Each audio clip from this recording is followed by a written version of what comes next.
আসসালামু আলাইকুম, সবাই কেমন আছেন? আশা করি অনেক ভালো আছেন। তো আজকে ভাইরাল সেই পেশোয়ারি বিপের রেসিপি নিয়ে চলে এলাম। এখানে আমি পেশোয়ারি বিপের জন্য কিছু উপকরণ নিয়ে নিয়েছি। এখানে আস্ত রসুন, দুটা টমেটো, আদা কুচি, কাঁচামরিচ এবং বিফ, সব উপকরণ রেডি। এবার চলে যাই রান্নায়। চুলায় একটা হাঁড়ি বসিয়ে দিলাম, এতে কিছুটা বাটার দিয়ে সেই বাটারের মধ্যে বিফগুলোকে আগে ভেজে নিব।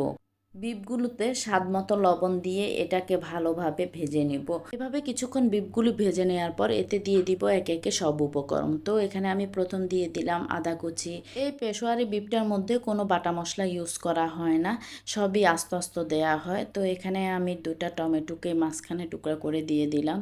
তারপর দিয়ে দিলাম 5টা আস্ত পেঁয়াজ। এরপর দিয়ে দিলাম 4টা আস্ত রসুন। এখন আমি আলুগুলো আস্ত না দিয়ে আলুগুলোকে দু টুকরা করে তারপর আমি এখানে দিয়ে দিলাম। এখন দিয়ে দিলাম কিছুটা গোলমরিচ এবং কয়েকটা কাঁচামরিচ।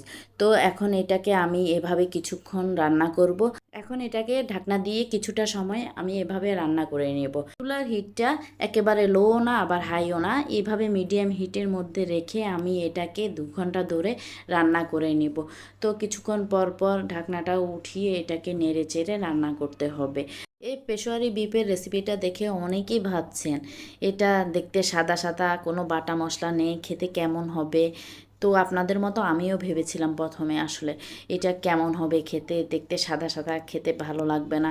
কিন্তু সত্যি এটা খেতে খুব অসাধারণ হয়েছিল। আর যখন রান্না করছিলাম এটার ফ্লেভারে পুরা ঘর একেবারে মাতোয়ারা হয়ে গিয়েছিল। কখন নামাবো আর কখন খাবো সে অপেক্ষায় ছিলাম। এই পেশোয়ারি বিফটা এভাবে করে আমি কিছুক্ষণ পরপর ঢাকনা উল্টিয়ে এটাকে নেড়ে চেড়ে 2 ঘন্টা ধরে রান্না করে নিব, মাংসটা সিদ্ধ হয়ে আসা পর্যন্ত। তারপর আপনাদেরকে এটার ফাইনাল লুকটা দেখাবো যে দেখতে কি অসাধারণ হয়েছিল। এই পেশোয়ারি রেসিপিটা পাকিস্তানি একটা জনপ্রিয় এবং ভাইরাল রেসিপি। এটা অনেক দিন ধরে ভাবছিলাম ট্রাই করব, কিন্তু সময় করে উঠতে পারিনি, তাই করা হয়নি। তো আজকে করতে এলাম এবং করে এটার ফাইনাল রেজাল্টটা যখন হাতে পেলাম তখন সত্যি অবাক হয়ে গেলাম যে এটার টেস্টটা এত মজার ছিল। পেশোয়ারি বিফটা আমার রান্না হয়ে গিয়েছে। এখন এটার উপরে আমি কিছুটা ঘি দিয়ে দিলাম এবং কিছু ধনেপাতা কুচি দিয়ে এটা আমি সার্ভ করব। তো এতক্ষণ ধরে আপনারা এই ভিডিওটা দেখার জন্য আপনাদেরকে অসংখ্য ধন্যবাদ। সবাই এই রেসিপিটা ট্রাই করে দেখতে পারেন। সবাই ভালো থাকবেন, সুস্থ থাকবেন। আবার দেখা হবে নতুন কোনো ভিডিওতে। সে পর্যন্ত সবাই ভালো থাকেন। আল্লাহ হাফেজ।